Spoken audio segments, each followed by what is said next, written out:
It's the Opperman Report. And now, here is investigator Ed Opperman. Okay, welcome to the Opperman Report. I'm your host, private investigator Ed Opperman. And you can find me at Opperman Investigations and Digital Forensic Consulting. Just if you email me at oppermaninvestigations@gmail.com. I know I say it all the time, but I'm really excited today. William C. Deere, the author of O.J. is Innocent and I Can Prove It. Now, Bill Deere, you can find him at billdeere.com, and you can email him directly at adeere, 007, AOL.com. He's got coming up the 30-year anniversary of O.J. coming up, a documentary, and another documentary coming up on Discovery. Everyone's always saying to me, hey, Ed, get Bill Deere on the show. Get Bill Deere on. Okay, finally, I did. I got Bill Deere on the show. Mr. William C. Deere, are you there? I'm here. Thank you so much, my friend. Before we get into the whole story about O.J. is innocent and you can prove it, tell us about yourself. Who is William C. Deere? I've been a private investigator. I started off as a policeman when I was 18 years old in Lima, Florida. Then went with the Highway Patrol and then went with the Sheriff's Office doing the Bay of Pigs invasion. And I decided at that point I got tired of eating at the back door as a deputy sheriff. And so I wanted to go a little bit higher than that. So I moved to Dallas, Texas, worked for a company for about a year, and then formed my own company, and I've been doing it now for nearly 55 years. You were telling me you're working on right now a couple homicide investigations. I'm doing the one that I'm doing the one that you may have seen. Remember, about 8 years ago, there was a woman bludgeoned to death in a church at about 4 o'clock in the morning by an individual who was wearing a police SWAT outfit. And it made headlines all over the world. It was in Midlothian, Texas, which is a suburb just south of downtown Dallas. But that case has been lingering for 8 years. Hadn't been solved, and I decided that I wanted to take it, so it's my nickel, and I'm going to be able to do it. We're making great headway. Police chief of that particular town released information that wasn't totally true, but now we know why. And so when you keep in consideration that this is what I do for a living, I solve homicides. I did the Kennedy assassination. I was standing on the corner when Kennedy drove by. 18 years later, I was in charge of the exhumation of Lee Harvey Oswald. I've been inducted in the Police Officer Hall of Fame for my work on the Milo murder, which resulted in 11 arrests and 11 convictions as a private investigator. So I've been doing this a long time, and my expertise lies in that field of one of the most interesting subjects there is, and that's homicide.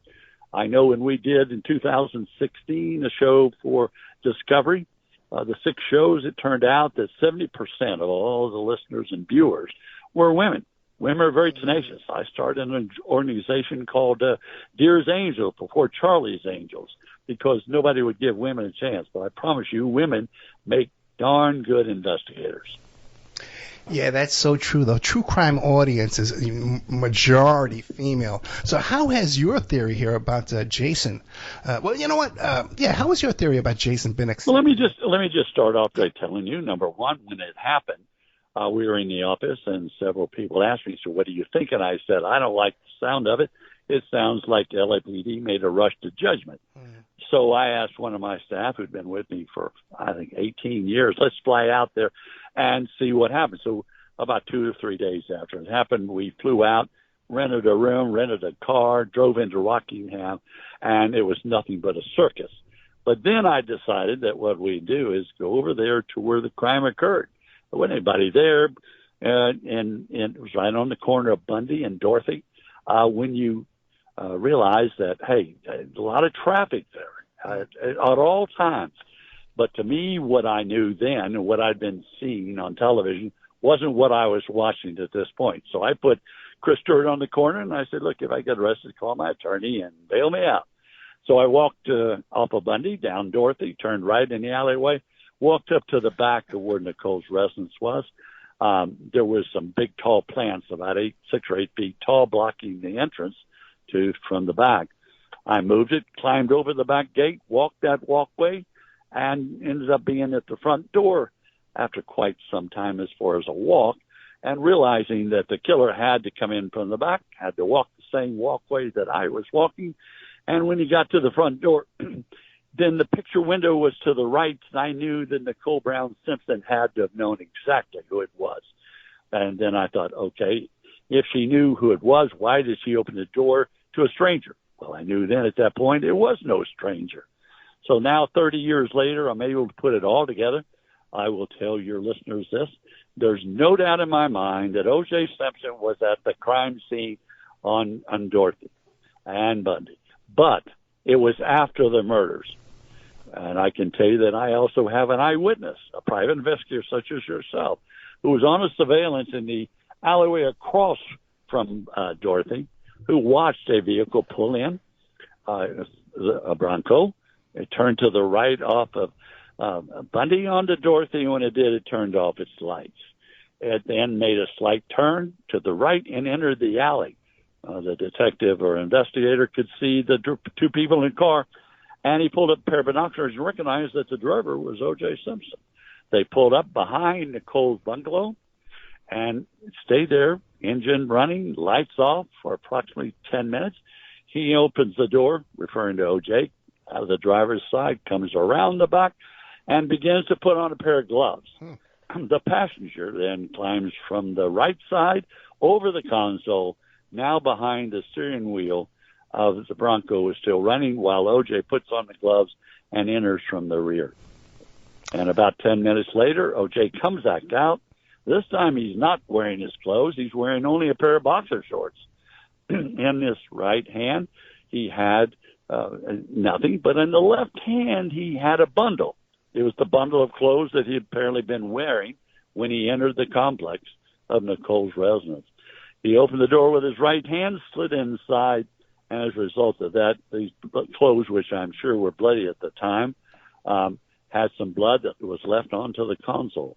Marshall Clark, the next day or so, claimed the Bronco was full of blood. I promise you and your listeners, it was not full of blood. There was enough blood in that Bronco on the console to fit on my thumbnail, but no blood on the brake and no blood on the accelerator, and no one's going to tell me that you can commit a murder from a man who knows karate, and you fight with Ron Goldman and instill 27 stab wounds, and you don't have any blood on your shoes or blood on your clothes that's transferred onto the driver's seat or to the brake or to the accelerator. Yeah, and I'll let you ask me a question from there. Yeah, that throws out the footprints evidence. Yeah, the PI, was he associated with Anthony Policano? No. He was just a private. He'd been about 15, 20 years in the business. The reason he didn't come forward right away is that he thought it was a drug thing going bad. But as a result of that, and he wasn't paid to leave that assignment, he was on another assignment. So he waited a number of years, and then finally when it came out that I was involved, he calls me and we sit down and talk. Since that time, we've given him 2 polygraph tests by the best in the country, and he's passed them both as to his validity and the fact that he knows what he's talking about. Now, with all that in mind, you've got to keep in this consideration that if O.J. was at the crime scene, but after it happened, who was the one in the passenger seat?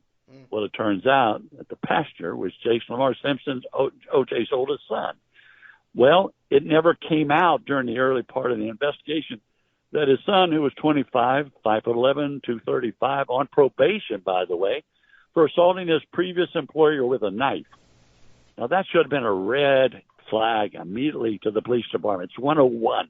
But they didn't do that. They made a rush to judgment, and they arrested O.J. thinking O.J. did it, which I promise you he did not do it, but he's protecting his son and has been for many, many years.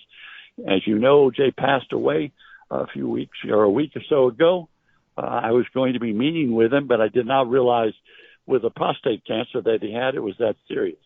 And I knew that if it did become serious, I might have the great opportunity to sit down and talk with him. And if I did, I was hoping, beyond hope, that at that time he would admit his participation in it. And because I really feel sorry for him. The man suffered more than what anybody realizes. O.J. protected the one person that he felt he was obligated to do, and that was Jason.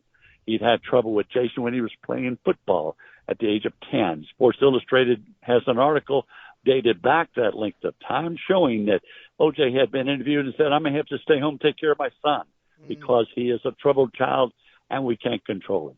Well, the son continued with that problem for many, many years. Had a drug alcohol problem, abuse of drugs, had been in the psychiatric unit. He had attempted 3 attempted suicides, was known to carry a knife, and on the particular night of the murders, Nicole was going to be supposedly having dinner at a restaurant where normally he would be the chef, but only the sous chef. The regular chef who owned the restaurant took off that Sunday. As a result, Jason then became the acting chef and was preparing dinner for 13. But Nicole never showed up. You don't do that to somebody who suffers rage disorder, who's on medication, controlled intermittent rage disorder, who had checked into Cedars-Sinai just 6 weeks prior to that and told the attending physician, I'm out of my medication and I'm about to rage. And that right there, if the police department had done their job in the first place, this thing would not have lasted 30 years. I've been involved in it 30 years only because of the fact I did my best to see if O.J. would come forward, but he didn't. But I can tell you now, even though he's passed away, I have every intention of taking all the evidence I have, and I promise you I have a great deal of evidence, and I'm going to take it before the grand jury, and hopefully we'll get an indictment. And I want the reputation that O.J. had back. That's the same thing that after he was found not guilty, he ended up in Las Vegas. And what happened there? He ends up getting arrested for an armed robbery, which was so phony. And I say that as a person who's been in this business for years. 4 judges and I sat down. We knew that he was being played at this particular time. He was at a wedding. He got a call from this individual who had set up this meeting with 2 memorabilia dealers and called O.J. and told him, said, O.J., they're trying to sell your memorabilia. He said, I don't give a damn. I'm not going to come over there. The man called him back. We know who he is. 4-time convicted felon. He's well known in the industry. So he had placed recording devices on top of this small room that contained 1 bed, but it had a good recording system and recorded the entire conversation. He calls O.J. and said, O.J., now they're selling your mother's stuff. Well, that's one thing that set him off. So then he asked 2 or 3 friends, if you want to go with me, I'm going over to get my stuff back. And that's exactly what he did. When he entered Las Vegas, you see him walking the hallway. He enters the small room down.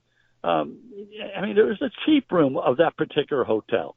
Opens the door, and all the memorabilia was on that single bed. The 2 memorabilia dealers had been from L.A., and this guy had brought them over with the understanding that he was going to buy all this stuff. O.J. gathered the stuff up, and they admitted later it was his stuff, but yet 90% of it was.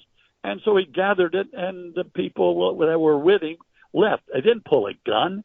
One of the guys had a permit for a gun, and that's a crock that if anybody says that O.J. pulled a gun, that's a bunch of nonsense. They left. O.J. called the police department in Las Vegas and said, look, I picked up my stuff. I have it. There's a few things that aren't mine. If you want to come get it, fine. If not, you want to tell them to come get it, I'll be glad to give it back. But instead, it was a setup. And the next thing you know, poor O.J. gets arrested again, and this time for a so-called armed robbery. And Nick spends 9 years in prison for something that son of a gun didn't do. Yeah, I was in Vegas for that, and some of his co-defendants, like you said, they were armed, and they even had better defenses than O.J. did. They all got better dispositions in their cases, every single one of them. That's a whole nother story, a whole nother show for us, my friend. Back to the PI though, real quick.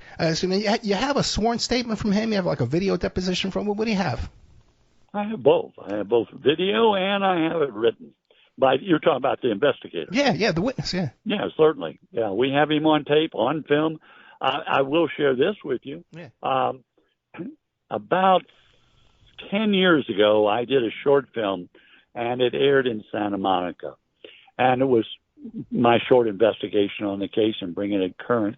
And when it was a full house at the theater, so when it came out, there was a lady waiting who had been sitting in the back of the theater, came out and told my assistant, he said, she wants to talk to you. And I said, okay. So when I got through with several other people, we spoke.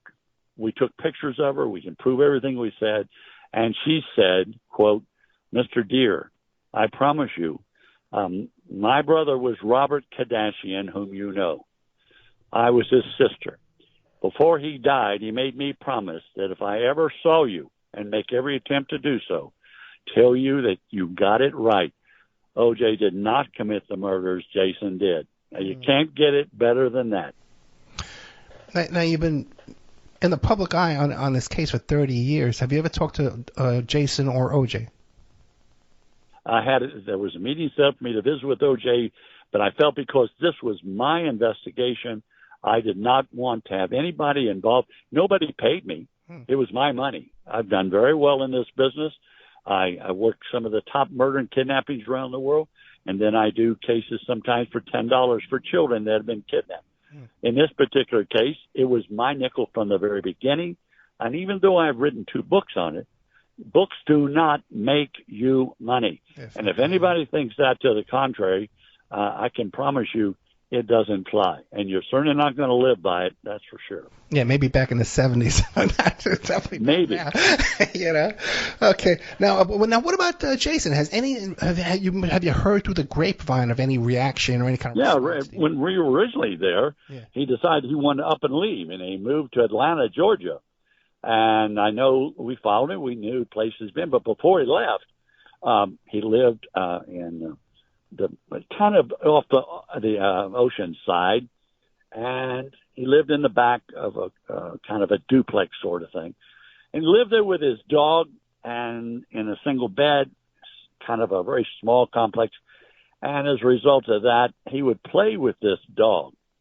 And we have photographs of him wearing the knit cap that was found at the crime scene. In it was the hairs of a Negro boy, a man, and in addition, that was a dog.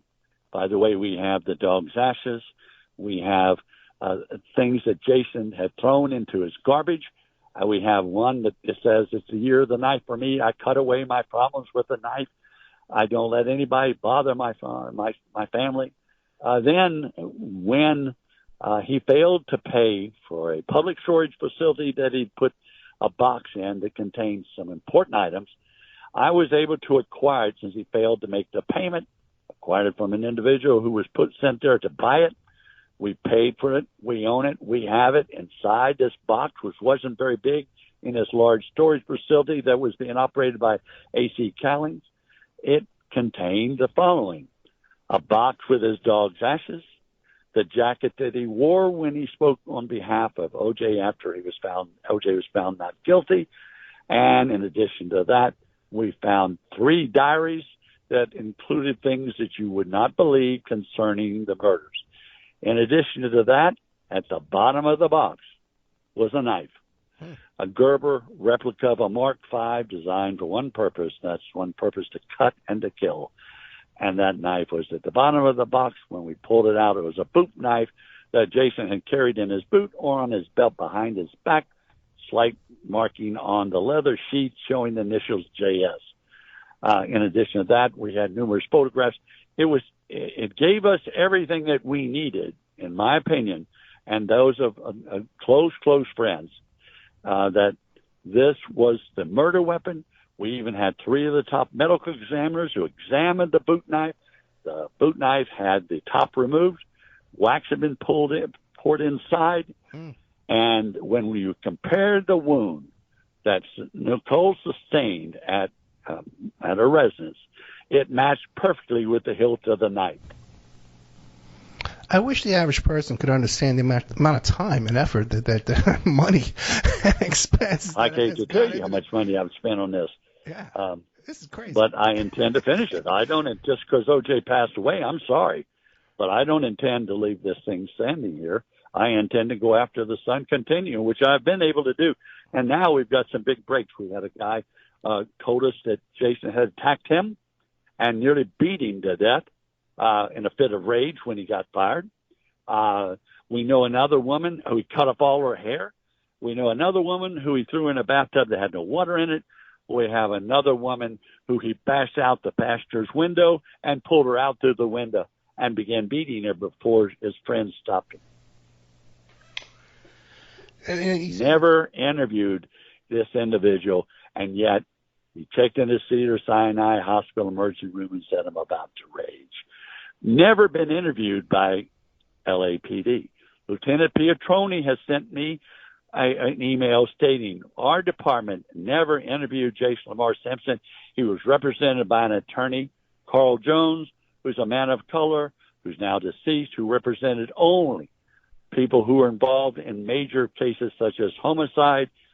We have all that information. We know that O.J. hired this attorney to represent Jason 2 days after the murders. Why in the world, if Jason was on probation at the time for assault with a deadly weapon, a knife, why wouldn't the LAPD have picked him up for questioning whether or not he was represented by an attorney or not? As people see on television on all these true crimes, you can bring somebody in for questioning. They can take the fifth. They can be represented by a lawyer, but you can certainly have them on film and see what their reaction was. But Van Etter and Lang never did. The same with the socks found at the foot of the bed. The truth of the socks were not there originally, but after Van Etter and they obtained a search warrant, they went inside, and there the socks, supposedly having blood on them from O.J. and Nicole, except for the fact that one of the top former FBI people, Mr. Frederick Reeder, had checked the socks and said that the blood was on the sock, but the blood went from side to side on the sock, which means there was no foot in it. He also admitted to me that the blood came from a vial of blood. We know that when O.J. was taken down, Thanapratis, registered nurse of 37 years, drew 8 cc's of blood in a vial that contained EDTA. He shook it. Lang and Van Etter asked for it. It was given to Van Etter. Normally, that's not protocol. Van Etter put it in his left pocket. Later that afternoon, he turned it back over to Dennis Fung, but that time it only had 6.5. Yes, the socks contained EDTA, and everybody should know that laundry detergent contains EDTA, but not to the degree that the blood was that was found on those socks. Yeah, I had FBI whistleblower Dr. Fred Whitehurst on the show, and he was ready to testify. He was there, ready to testify, but they didn't need him. Let me slow you down a bit. We're talking to a private investigator, William C. Deere. His book is O.J. is Innocent, and I Can Prove It. You can find him at BillDeere.com, and you can email him at adeer007@AOL.com. You mentioned a couple of things. First of all, to back up a little bit, you mentioned something about A.C. Callens was in charge of the storage unit? Public storage, that particular unit facility at that point, when Jason placed those items that we know came after the murders into the storage facility, A.C. Callens was, in fact, and by the way, I happen to like A.C. Callens, was the manager of the facility. Really? If you will go on to where public storage makes a lot of money out in L.A. and across the country, as people know, when you don't pay the rent, they put it up for sale. In this particular case, they have to publicly identify who the person is and the facility and when it's coming up. We located to our investigators the ad, which was one of many, and you had to really kind of take a magnifying glass look at it, and it was Jason Simpson. So we know which storage facility. We know what was, being sold, and it was sold as is, lifting the lid, just the box. Nobody realized because you couldn't look in the box. So it was purchased sight unseen, but I'd been warned that vital information would be contained in that particular box, and certainly it was. You have sources inside, I guess, the family and friends of these people. Yeah, I've been tipped that he had put something in the public storage but failed to pay it. And so we checked in when we found the ad. We knew we were right, and we verified the information. Okay. So it's all, everything that, people, I get emails from people who irate that I believe O.J.'s innocent. Yeah. I've never met him, never been paid by him, don't know him that well as a personal friend. I know he's done some stupid things after the murders. There's no doubt about it. But I will tell you this, as God is my witness, the man died innocent of the murders of Nicole Brown Simpson and Ron Goldman. Now, you mentioned that he had hired an attorney, Mr. Jones, I believe it was, for Carl Jones. Carl right. Jones. But O.J., he had Howard Weitzman, who allowed him to be interrogated without an attorney or questioned without an attorney. He knew he was innocent. He knew he didn't have to worry about it. O.J. did. Weitzman did. Weitzman had been told by O.J., I didn't do it. And he was assured by O.J. Keep in mind, Why would you get in the car with two detectives when your attorney told you not to? You go down to the jail. Attorney's not even at the jail when Thanopoulos checks him, and they actually filmed him from his toes to his nose, front and back, and the only laceration he had was to the left, one of the fingers on his left hand, and that's when they drew the blood. I mean, the guy, O.J., he may not have been the smartest person in the world, but he's certainly smart enough to know, don't talk if you were actually involved in committing the murder. Now, I'm going to tell you something else that no one knows. O.J. took, during the time of the charges, a polygraph test by a number one examiner in the country, and he failed it totally. Okay, you say, well, that proves he's guilty. No, it doesn't. If he went to the crime scene because his son called him, his son gets in the car, they drive over, O.J. gets out, O.J. goes in to see whether or not his son is telling him the truth or he's having psychological problems when he doesn't remember things. When you go through all that, then when he failed the test, it's because he had knowledge. He knew. He was there at the scene afterwards. He could not have passed a polygraph test under any circumstance. And I dare any examiner to contradict what I've said, because I got three of the top in the country who will certainly testify. Yeah, also the guilt of being there running around in the blood. And like you said, too, how could you be running around in that blood and not have any blood on the brake? Can you believe it? No blood on the brake. And that Marsha Clark, now that's a woman you need to interview. You ever get her mad, I promise you talk about language. I guarantee you she can give you a mouthful of language that you don't want to hear. My sister actually went to high school with her. Oh, then she knows. It's a small world. It's a very small world, you know. I rode on an airplane with her after the murders, and she didn't know it. And I was sitting in front, and I listened to her and her boyfriend in the back. And, well, very interesting. So she knows who I am. I've confronted her before to ask her questions at seminars where she refuses, and they make sure I don't get the questions asked because I know the answers. Now, what was the reason that O.J. and Jason drove over there? Because he didn't. His son been in a psychiatric unit, and a lot of times on his medical records, I have the medical records, I have the psychiatric analysis too. When he does that, sometimes he does not remember what he really did, and because of the fact on the night of the recital, O.J. had gone to the recital but was not invited to go eat with Nicole and the family who was going to be eating at Messaluna restaurant. And she was going to have her entire family there, about 13. Jason was preparing a meal for 13 people, expecting Nicole to be there, not at Messaluna, but at Jackson's restaurant at 8908 Beverly Boulevard in Beverly Hills. And instead of showing up, never calling, you don't do that to somebody who suffers intermittent rage disorder, who suffers from alcoholism, who suffers from drug abuse, who's been in a psychiatric unit, who's failed to take his medication, and all of a sudden you leave him. And there he stands waiting, face in his hands and totally embarrassed of all the people there at work.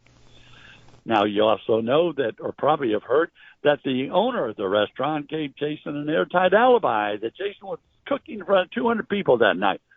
That is a total untruth. There were 33 people there that night. Jason left early with his girlfriend, Jennifer Green. The owner of the restaurant was not there. He was at his home with his mother and father, preparing a barbecue dinner out in the backyard with about 30 or 40 other people, and there's no way whatsoever they could have given him an airtight alibi. And the guy has now rescinded the alibi because he said, I thought I was helping Jason.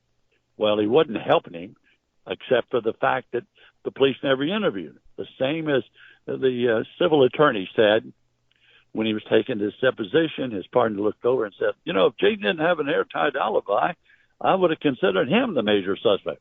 Well, guess what? Jason Lamar Simpson did not have an airtight alibi on the night of the murders. So let me see if I'm clear. So Jason went there, did the murders, and I suppose if he would have seen Ron Goldman... Well, he confronted her. He didn't go there with intentions to kill her. Right. What he did was he was mad, furious because she had embarrassed him, and even in his psychiatric, he doesn't like women to lie to him. So he went over there to confront her. She was expecting Ron Goldman. He comes in the back gate, which he had access to, They'd gone out dancing, gone to restaurants together. So he comes up front, knocks on the door. She sees at the window. She opens the door, steps out, and then they get into a confrontation. In all probability, she slaps him, which is what she's known to do. That sets him off. He reaches for his knife, and about that time, Ron Goldman is coming in from the back. Here's the altercation occurring. Hollers, hey, hey, hey, runs up. Ron Goldman did not have a knife to protect himself, but he knew karate, and that's when the fight ensued. But before that time, Jason had taken the knife and come down with it, with the butt of the knife on top of Nicole's skull, rendering her unconscious. Not a serious wound, but one that needed stitches and one that she'd been sore for a long period of time. He then fought with Goldman. 27 stab wounds later, Goldman's dead. Nicole's coming to. He puts his foot on her back, pulls her head back, and cuts her 3 times. I have all the film, I promise you, that was not shared in the courtroom, at my lab, on my ranch, along with Jason's vehicle, his diaries, and the murder weapon. And so then he went back to OJ's and said, hey, I just did something crazy, and OJ didn't believe him. He called OJ on the phone. OJ didn't believe him. He had to meet him at the intersection of San Vicente and Bundy, parked his vehicle, Jason's, got in with OJ. That's when OJ drove down Bundy toward Dorothy, turned right, and that's when they turned the headlights on, and the investigator sees him to the left and verifies that it was OJ driving and Jason was riding in the passenger seat. Once OJ came out with the clothes rolled up is because of the fact when he went in there, he checked Nicole's body. It was dark, and the head moved one way and the body the other because it was nearly decapitated. He dropped one of the 2 gloves that he'd taken off to check her pulse. He then realized what had happened. He knew that the 2 kids were upstairs, supposedly asleep. He knew also that she was supposed to have, one of the girls, Sydney, was supposed to have a sleepover. He didn't know that the sleepover had been canceled. So he certainly would not have committed a murder with 3 of his 3 kids up there upstairs at the time of the murders when they'd be playing and not sleeping. So it all points and makes sense. It's just that LAPD and those involved, and I promise you involved, have withheld stuff that should never have been withheld. Van Etter's deceased now. Sorry about that. Tom Lang is a good guy as far as I know, but I can assure you that all I have is facts. And you know, it's just like somebody said to me the other day, well, why doesn't Jason sue you in 30 years? Well, I can tell you why. Exactly. Because in a civil lawsuit, I have the right to take that boy's man's deposition. And I promise you the questions that I would ask, I have the answers for, and he certainly does not want that to be made a part of records. Okay, a couple of things. The medical examiner at the preliminary hearing testified that there were 2 knives. Yes. What do you think? Well, I have the knife that committed the murder. One is a double-bladed knife. It could have been, they said, one knife. Could have been a double-bladed knife, 2 knives. It was a double-bladed knife, and that's what we found in the bottom of the bottle. I'm just going by memory from my interviews with T.H. Johnson, that the Emmy, and I saw the video in his movie, that the Emmy said that there was one knife was a double-sided, and the other one was just one-sided. Oh, they're full of hot air. You don't think so? It was one knife, one person perpetrator, and a double-bladed knife that had been cut or sharpened on both sides at different types, which might give you the indication that there were 2 knives. I don't think they ever said there were 2 knives. They said the possibility of 2 knives or a knife that was a double-bladed knife, razor sharp on both sides. Yeah, that actual video is in the film Serpents Rising. If anybody I don't care what's in that video. I know. I'm talking to the audience. I'm trying to. Oh, okay. An audience too, Bill. We're talking to private investigator William C. Deere. The book is O.J. is Innocent, and I Can Prove It. You can find him at BillDeere.com. Now, what about any injuries to Jason the next day? Did he must have, if he did all the fighting, he must have been covered too, right? Well, again, being the sous chef, he preps meat. So he went back with his vehicle, the Jeep that we have now in our possession, took off the bloody clothes, put him in the hamper, and the laundry comes on Monday. Now he's been given an airtight alibi by Alan Ladd Jackson, the guy who owns. But again, here's the kicker. There was a silent partner in Jackson's. That partner furnished to me the time card for the night in question. And the time card had been altered. I have that time card. You have the original. I have a copy of the original. Copy. Yes. Gotcha. Okay. So now, if you got all this, man, are you talking to the prosecutor's office and the DA's office? They don't listen. They're not going to be made. They already have been made a fool of. They've spent millions and millions of dollars. They don't want to. They hope that I'll pass away. Mm-hmm. Guess what? I'm not going to anytime soon. They hope I'll go away, but I'm not going away. I'm kind of like their thorn in their side. The truth is the truth, and I want justice. And the wrong man was tried in that courtroom. The right man is still walking free, and in fact should be tried. And let the jury decide his innocence or guilt based on the evidence. Now, Furman, you believe Furman planted that glove? No, absolutely not. Really? No. That glove came from O.J. when he came in the back way. Took one of the gloves off, and when he was shocked, he dropped it. Now, when he came back, he still had the one glove. So he climbs over the back gate where the bungalow are, where Cato Kalin and his Arnell resided. And when he jumped over that gate, they claimed it was a 6-foot fence. It wasn't. It was a 4-foot with prongs. That's how he cut his hand. When he climbed and jumped over real quick because Alan Parks is waiting for him up front and waiting to take him to the airport, he lost his balance and hit the back of the bungalow, which is what Cato Kalin heard when he was on the telephone. Cato then went around out back, and because it's dark, you wouldn't have seen the glove. The glove was there, lying there, so when they searched the premises later, they found the bloody glove. Isn't the timing, though, of Furman's of the picture of Furman pointing to the glove, isn't the timing of that off? Like he claimed he had not been there yet. This is obscure stuff. I know. I don't know. Okay. I'm sorry. I'm lost on what you said on that. But there's no doubt that O.J. climbed over that fence, cut his knee, dropped the glove, made his way because you got to remember, Alan Parks is waiting to take him to the airport. And so all this that I'm giving your audience is fact. It's not hearsay. It's not what I've made up for no reason whatsoever. It's totally fact.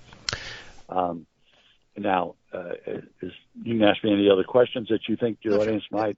The knife you have in your possession, what kind of testing has been done to that knife? And who did it? Who tested it, and they also turned it into 3 medical examiners who said, in all probability, and we have them on film, this is the knife used in the murders of Nicole and Goldman. What do you make of all these stories you hear about Joey Ippolito and the organized crime, and drug dealing, all that kind of stuff? What do you make of that stuff? I don't know. Have they ever found Joey Ippolito? I don't know. Supposedly he disappeared. So they said that he was a knee breaker. Yeah. I mean, A.C. Callings was a knee breaker for Joey Ippolito, which to the audience means you go out and collect money that's owed to them. He disappeared. I don't know for sure. You can probably hit your computer and find out if he's ever surfaced or not. So let's think here. Huh?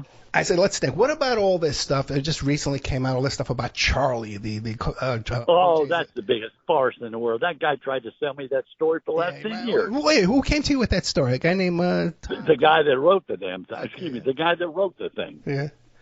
And they wanted me on a show the other day. Him and what's a friend, or used to be a friend of OJ's, who did a lot of interview tapes with with OJ. And I refuse to do so. I don't intend to. I don't buy the story. I've checked it thoroughly.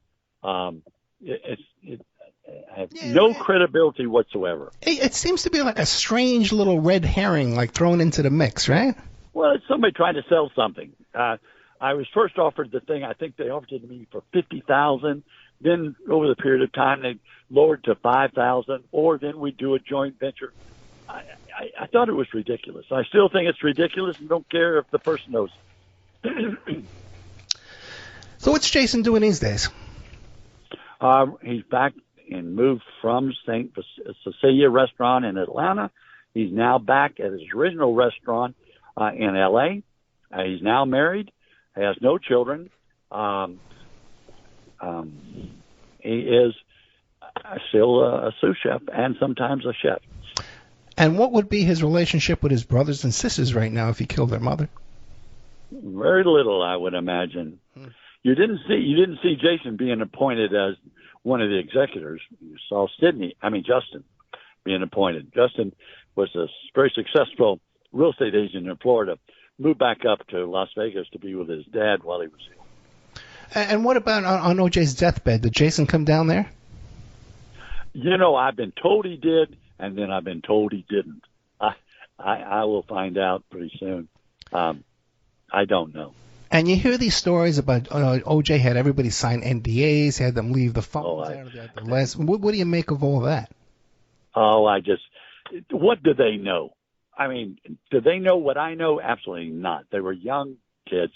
No, I know that, but O.J. must have known something. You think he made a deathbed? Well, certainly he did. He could have said, "Look, I didn't do it, and I've said it all along, and I'm saying it again on my deathbed." But I don't know. I wasn't present. I do know he lived in a gated community. I know he played golf all the time. I know he had a lot of people that came to visit with him in Las Vegas. And so he lived out his life, sadly, after suffering 9 years in prison.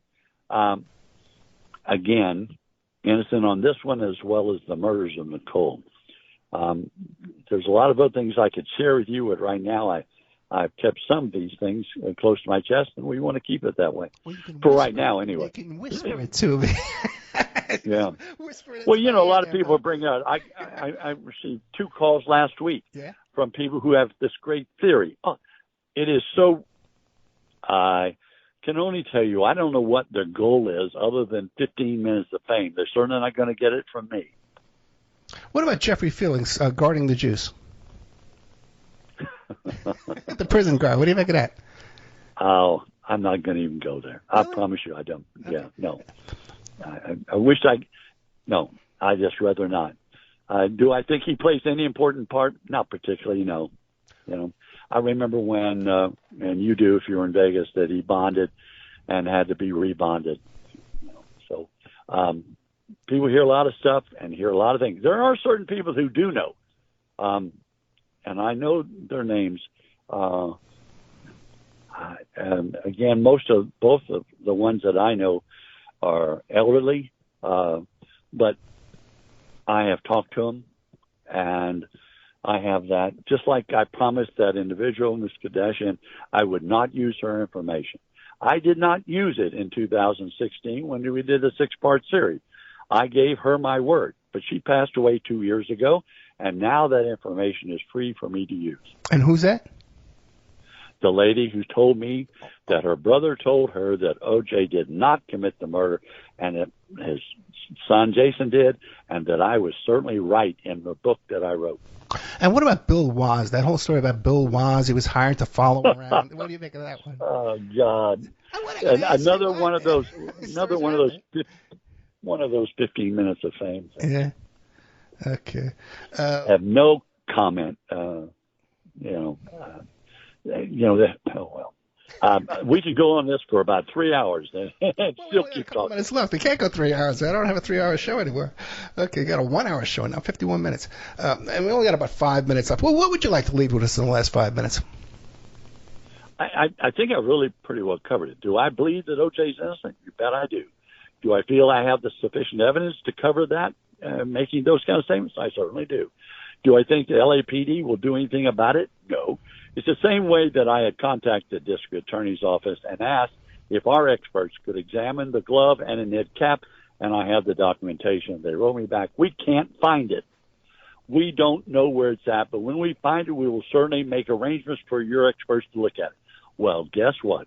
In Las Vegas, Nevada, shortly after that, the LAPD had a homicide convention where they showed Sirhan's jacket and that of Robert Kennedy. And guess what? In a case, a plexiglass case, was the knit cap and the glove. Yet, according to the billboard and in Las Vegas at the hotel, This was the authentic one furnished by LAPD. We interviewed the officer on duty who said he was there from LAPD to guard it and that it was being presented by the Homicide Division of LAPD. So when we contacted the district attorney again, said, hey, guess what, people? You couldn't find it. We did find it. Can we now examine it? Never heard from them since. Well, let me ask you a question, because you have this witness, you have this box with the hat and the knife. What describe to me the exact efforts you've taken to present this evidence to the district attorney's office? Well, we've offered to them, told them what we had, received back from LA. In person? I beg pardon? How have you done it? You sent them a letter? Well, yeah, we've done it both in person and had an attorney do it, plus we've done it by email, and I have all the documentation. An LAPD or public relations officer sent us an email, which we have.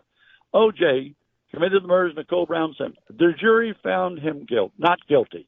We say he's guilty, case closed. You don't close a case of homicide until the case is closed. There are no statute of limitations, no matter what people think, on murder. And what about, now, you mentioned this private investigator that was there as a first-hand eyewitness. He didn't want to come forward. But we do know that somehow Pelicano was involved in all this, because they even mentioned him at the sidebars in court. I don't care what it said. He wasn't involved. He's had his own problems, as you well know. Sure. You know, I think his truth and veracity certainly has been up for question. I would agree with that. Okay. When you find a guy with C4 and is safe, I think there's a problem, right? Okay. Well, all right. I think that speaks for itself. Yeah, I hear you. Whatever. So don't get upset with me, Bill. So what do we? No, I'm not. I'm just saying that. And you're interviewing me, and I get upset when I find that there's certain people who think that they know things they don't know, and want people to think they do know it. Gotcha. That's a play on words, but anyway. I've been doing this too long. I know. Well, how old are you?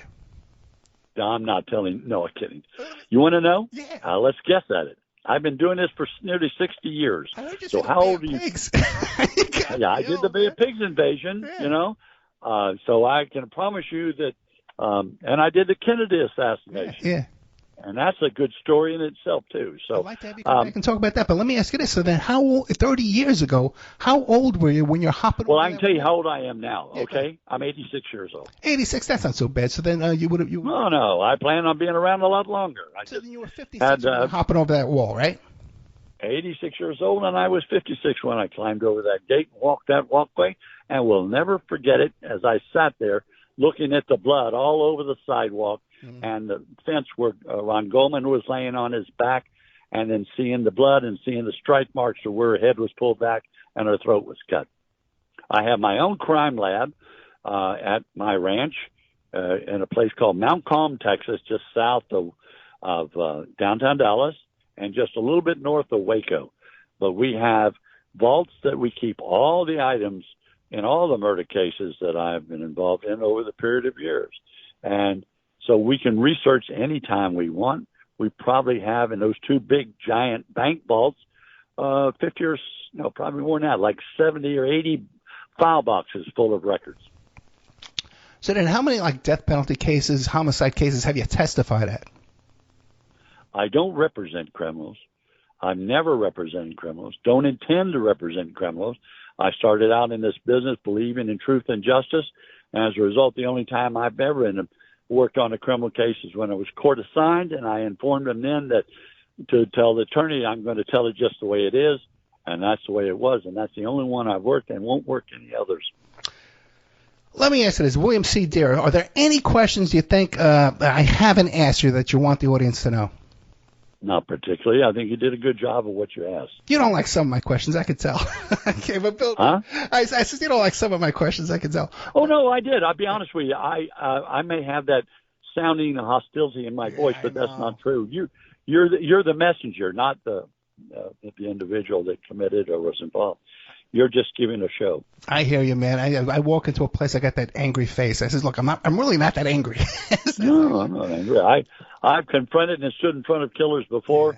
Yeah. When we arrested those 11 people up in Akron, Ohio, we got 11 arrests. I still hold the U.S. record for the largest number of people ever arrested in history of the United States.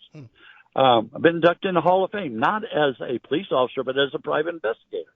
So I'm in the Hall of Fame. I mean, come on. Could I have made a lot of money defending people? You bet. Yeah. I didn't do that then, and I never intend to do that now. The day I do that, I'll hang it up. Only got a couple of minutes left. What can we find in this 30-year anniversary of the OJ case we're going to see in October? Probably similar to what you've heard today, and maybe a little bit more, and a few surprises on top of that. And right now, like I said, I'm working on this murder case in Midlothian, Texas, that made headlines all over the world, and I'm hoping to bring that to fruition. It's been hiding there for 8 years, and so as a result of that, I decided let's solve this case. And that's exactly what I'm going to do. And with the death of O.J., do you think maybe the inner circle around O.J. must be aware of Jason? Do you think it would be more likely now that someone would come forward with some insight? No, I don't think so. I think when O.J. probably made them promise never to say anything, and I wouldn't doubt that. He never said it on his deathbed. He didn't say it in the 30 years. I will tell you this, when he was on the 9 years that he served in prison, then they brought him to Vegas during a hearing. If you'll look on the records, you'll see that I was honored in a way to sit behind him. Oh, really? During that hearing, you'll see O.J. there, and you'll see me sitting right. First day, I was sitting off to the side. The second day, they made it available so I could sit behind him. He knew I was there. I can't tell you how he knew, but he knew I was there. And I felt sorry for him then, feel sorry for him now. He's gone to a much, much better place. William C. Deere, the book is called O.J. is Innocent, and I Can Prove It. You can get the Kindle version, still available. If you want to get a hard copy, it's like a collector's item. You can find him at BillDeere.com, and if you want to email him, it's adeer007@AOL.com. Mr. Deere, thank you so much. My pleasure, and good luck to you. Continued success. Thank you, sir. Good night.